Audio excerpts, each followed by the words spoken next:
El ciclo populista latinoamericano, curando el coronavirus con dengue. Si bien recientemente, con la subida del populismo nacionalista en el mundo, la investigación del tema se ha acelerado, hasta el año 1991 el populismo se consideraba un problema casi únicamente latinoamericano. Citando a Dornbusch y Edwards, es un acercamiento a la economía que enfatiza el crecimiento y la redistribución, mientras minimiza la importancia de las presiones inflacionarias, el déficit, las restricciones externas y las reacciones de los ciudadanos ante políticas que cierren los mercados. Dicho en otras palabras por Acemoglu, el populismo son políticas que van hacia la izquierda del punto óptimo que escogería el 50+1, pero que de todas formas reciben su apoyo. El ciclo que describiremos a continuación es en parte el resultado del modelo visto en el artículo anterior, donde el populista necesita señalar que no está capturado por la élite.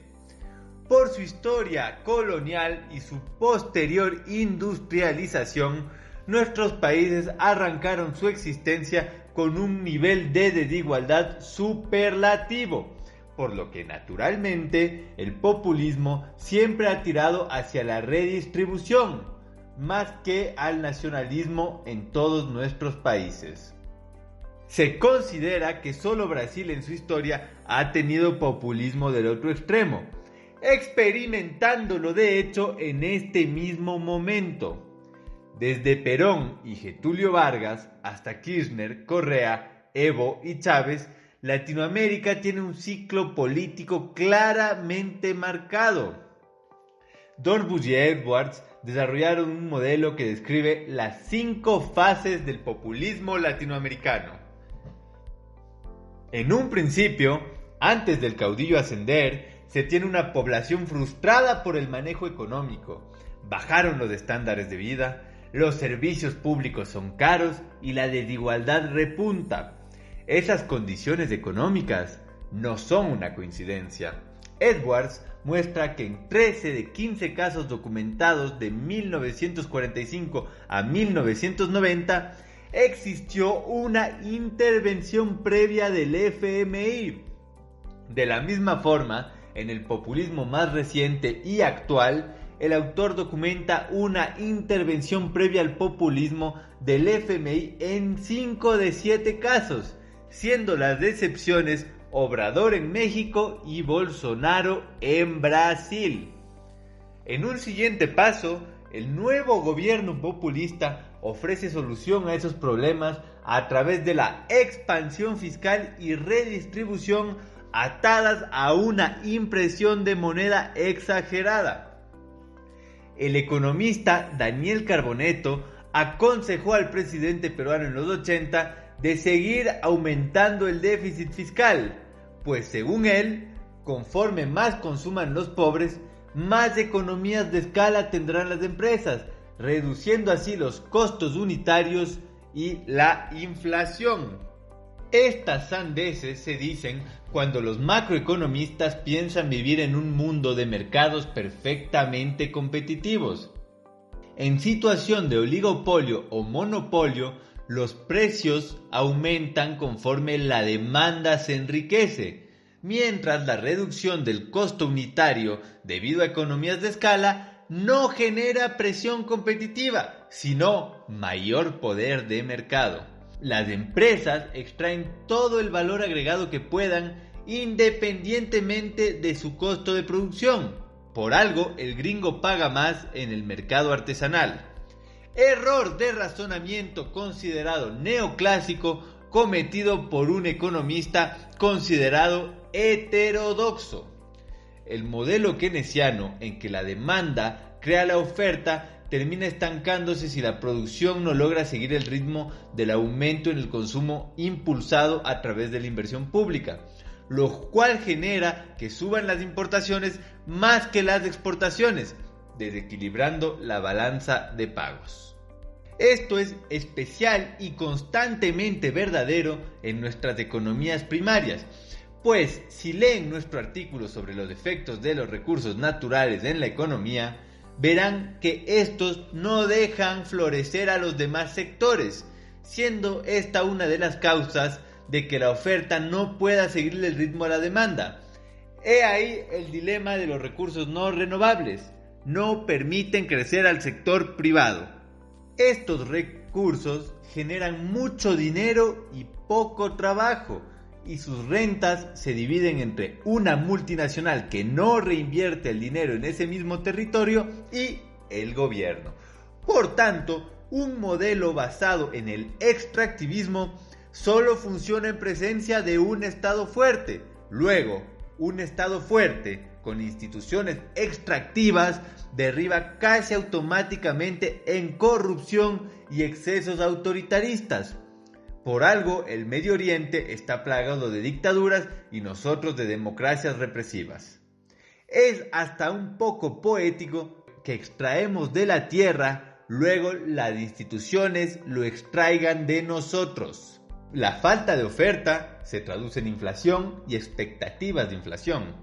Como vieron en corrientes macroeconómicas, las expectativas son un generador de inflación por sí mismas, pues reducen la oferta que espera vender luego a mejor precio, creando escasez. Como muchos aquí han vivido y viven actualmente, la inflación se sale de control y empieza la fuga de capitales mientras la economía entra en recesión.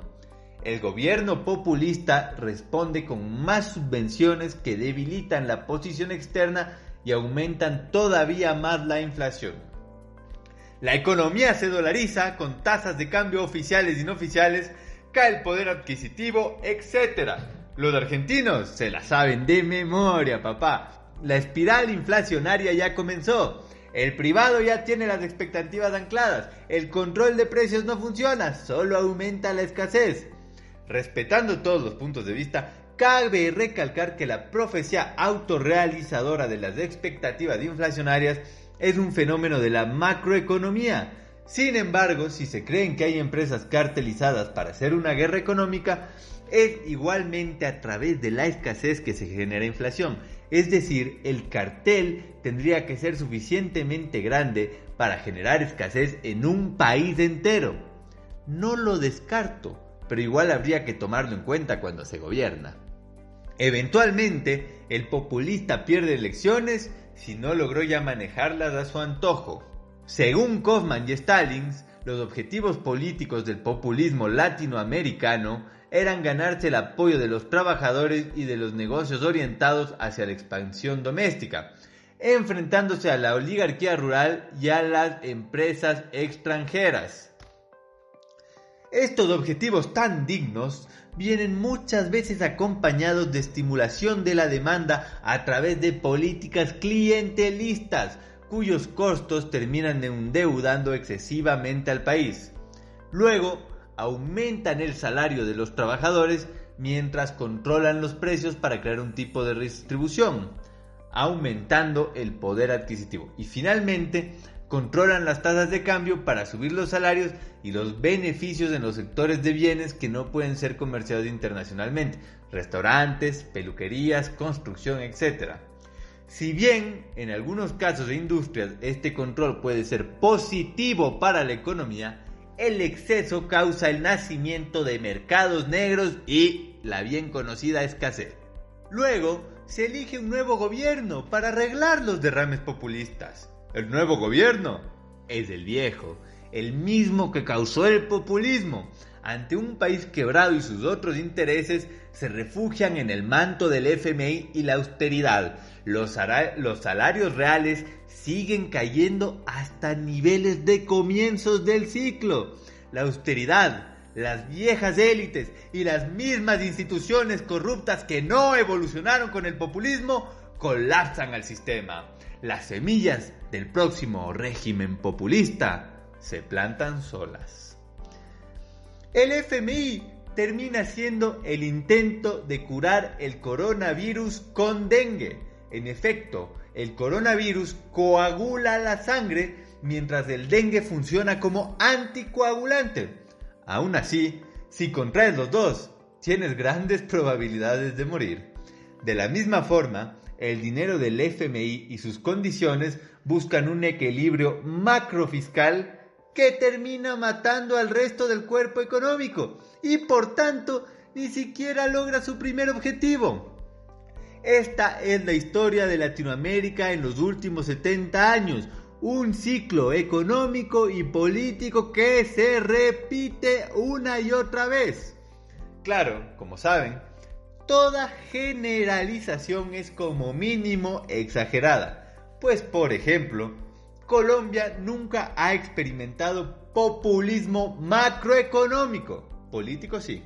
El ciclo responde a una historia de desigualdad, lo cual corresponde perfectamente a la definición de populismo, pues qué mejor historia para causar sentimiento antiélite que la de nuestra región.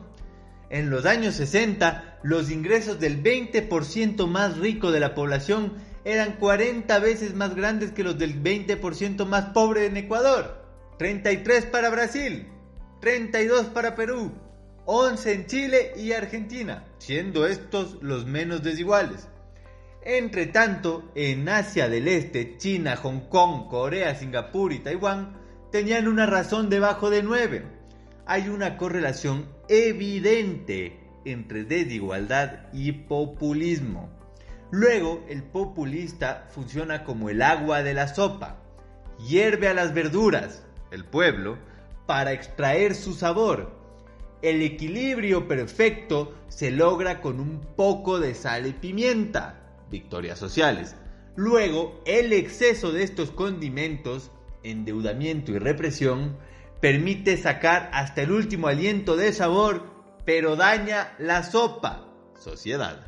Más recientemente, Edwards diferencia entre el populismo clásico latinoamericano, el cual acabamos de describir, y el moderno, el nuevo populismo, que empieza a finales de los 90. Este nuevo populismo no tiene crisis tan abruptas como antiguamente, sino que el deterioro se va haciendo lentamente hasta el punto de ebullición del populacho, el cual puede llegar muy tarde. La frustración de la gente es más gradual, lo que deja más tiempo para refinar el sistema. De hecho, Ocampo considera que debería crearse un índice de frustración para analizar tanto la llegada como la salida de regímenes populistas. En el nuevo populismo, la inflación suele estar más controlada, pero se acumula deuda de forma insostenible. Macroeconómicamente hablando, las medidas públicas deben ser contracíclicas. Eso quiere decir simplemente que en épocas de vacas gordas hay que ahorrar para las épocas de vacas flacas. Todos saben muy bien que en épocas de crisis tener un colchón reduce la incertidumbre. Al contrario, después de cierto punto, la sobreestimulación de la demanda en épocas de vacas gordas, el famoso boom de las commodities, causa únicamente un aumento de los precios. Una vez que se abusó del endeudamiento, los planes sociales se vuelven insostenibles. Planes que muchas veces no fueron diseñados para permitir a los sectores marginalizados una mejora en el largo plazo, sino para asegurarse sus votos. Por eso, si el populista insistente en el camino extractivista pensara en un futuro después de él, al menos mandaría par economistas a Noruega a aprender las especificidades del instrumento financiero que usan para que los ingresos del petróleo sean constantes y no dependan de los precios. Pero, en la mente del populista, el que come, come manjares, y el que guarda, guarda pesares, pues Dios les ampare de que sus sucesores disfruten de las obras. De hecho, Alesina y Tabellini muestran que es una estrategia política el sobreendeudarse para restringir las posibilidades fiscales y por tanto el rendimiento del siguiente gobierno. Luego, el FMI entra con sus políticas de austeridad en tiempos de crisis. Es decir, a pesar de recibir un préstamo que permitiría lo contrario, nuevamente volvemos a una política procíclica, donde el gobierno se comporta igual que la economía en vez de comportarse de forma contraria. Se tiene que gastar más en tiempos de crisis y menos cuando todo va bien. No le quitas el subsidio a la gasolina y el gas al ciudadano justo cuando no tiene plata, sino cuando la tiene. Un político genuinamente redistributivo por lo menos lo focalizaría, pues quienes más se favorecen de este subsidio serán quienes más consuman, por ejemplo, quienes tienen piscina. La pandemia es un ejemplificador perfecto de la política pública contracíclica. Fíjense cómo los gobiernos de los países contaminantes, se autodenominan desarrollados, están regalando plata o comida a los hogares y desempleados. Muchas veces la entrada del fondo viene acompañada de inestabilidad política, pues esta inestabilidad asegura que las multinacionales apoyadas por el fondo no tengan control, pues si el político anticipa menos tiempo en el poder, extraerá más. Es parte del modelo institucional heredado. Antes de Correa, Ecuador tuvo 7 presidentes en 10 años. Perú tuvo 4 presidentes en los últimos 5 años. Entre tanto, el FMI les aprobó en 2020 un préstamo por $11,000 millones. En pocas palabras, el préstamo del FMI no equilibra los errores pasados, te enfunda más fuertemente dentro de estos. El uso del préstamo del FMI termina siendo para los políticos lo que es el apoyo del gobierno a los bancos. La crisis del 2008 fue causada porque los bancos hasta ese momento sabían que podían hacer lo que quieran, pues el gobierno siempre estaría ahí para salvarlos. El FMI causa lo mismo en nuestros políticos, pues si el préstamo no sirve para calentar la economía, le da seguridad a todo el sistema político que haga lo que haga el populista, ellos tendrán una red sobre la cual caer y seguir extrayendo. Al ciudadano común lo hace caer en la desgracia de la austeridad en tiempos austeros. Así, por la misma naturaleza de nuestras instituciones, Latinoamérica se encuentra siempre tambaleando entre dos formas diferentes de extraer sus recursos. Una en que se degradan las condiciones sociales para extraer los recursos naturales y humanos, otra que aprovecha mejorando las bajas condiciones sociales para ganar elecciones con ayuda de excesos macroeconómicos que se pagarán a futuro mientras degrada lentamente las instituciones hasta el punto en que no se necesite más de estas y por ende tampoco de mejorar las condiciones sociales. El ciclo es parte del extractivismo institucional, pues las dos corrientes son insostenibles, por lo que el mal menor es siempre el que no está en el poder. Ese problema causa que nunca se logren implementar políticas de desarrollo en el largo plazo, pues las instituciones tambalean conforme se cambian las camisetas. Funke, Szularich y Trebek analizan el crecimiento de 50 regímenes populistas entre 1900 y 2018. Usan una metodología de control sintético, con la cual construyen lo que los economistas llaman el contrafactual. El contrafactual es básicamente el grupo que recibe los placebos en un ensayo médico. Si el populismo es la vacuna, perdonarán la analogía, el contrafactual es lo que hubiese pasado sin esta. Sus resultados son que 15 años después del ascenso de un régimen populista, el PIB por cabeza del contrafactual no populista es 10% mayor. Durante el último boom de las commodities, no fueron los regímenes populistas los que mostraron mayor crecimiento. Aún así, el PIB no puede ser la única variable para juzgar, pues una de las grandes victorias del populismo latinoamericano sería la redistribución. Entre 2006 y 2017, el Gini, índice de desigualdad, de Ecuador pasó de 53.4 a 44.7, mientras el de Chile de 51.5 a 46.6. Brasil estaba igualmente en descenso casi constante de su Gini entre 2002 y 2015, pasando de 58,1 a 51,9. Son números esperanzadores en el régimen populista. Sin embargo, según la World Income Inequality Database, la porción del ingreso en Ecuador del 50% más pobre es la misma en 1990 y en 2018, con 6,2%. En Argentina habría sido más alta en 1970 que en 2018. La desigualdad parece fluctuar en el corto plazo y ser estable o bajar muy lentamente en el largo plazo. Siendo este un objetivo central de la población latinoamericana, claramente el ciclo político nos está embaucando con pequeñas victorias que nunca se concretan, por una simple razón: la desigualdad es un tema estructural. Pronto lo analizaremos. Se podrá discutir horas con estadísticas diferentes sobre este tema. Sin embargo, no se puede negar que el status quo de nuestra región no parece evolucionar, al igual que su posición relativa ante el mundo. La narrativa antiélite no es más que eso: narrativa. Si bien cada caso tiene sus especificidades, el populismo sí parece reducir la desigualdad momentáneamente, y lo que se gana en infraestructura, educación y desarrollo humano difícilmente se pierde. Argentina, con todos sus problemas, tiene una educación pública admirable, y Ecuador tiene carreteras. Aún así, la consecuente crisis del fin del populismo regresa al país a su nivel de pobreza inicial. Cuando la borrachera es excesiva, el chuchaqui, guayabo, chaqui, resaca, caña o como usted llame al malestar postetílico, es inevitable. Manéjese con moderación.